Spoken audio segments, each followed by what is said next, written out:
Buyers, are you under contract to purchase a home but stuck at final approval because the property needs repairs? If so, I have a solution for you. Introducing the Escrow Holdback.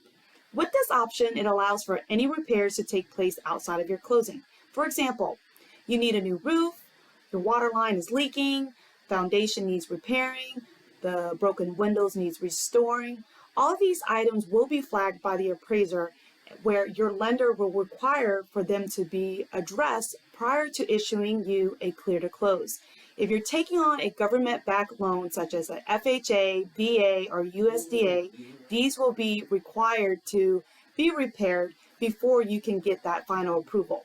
Great news is, as a buyer or the seller or both, you can agree to these costs to be taken care of outside of your closing so long it is taken care of 14 days from your close date. Not all lenders offer this option, therefore I want to make sure you're aware of it. If you find yourself in this situation, please be sure to reach out to me. My information is below. Follow me for more mortgage tips and tricks.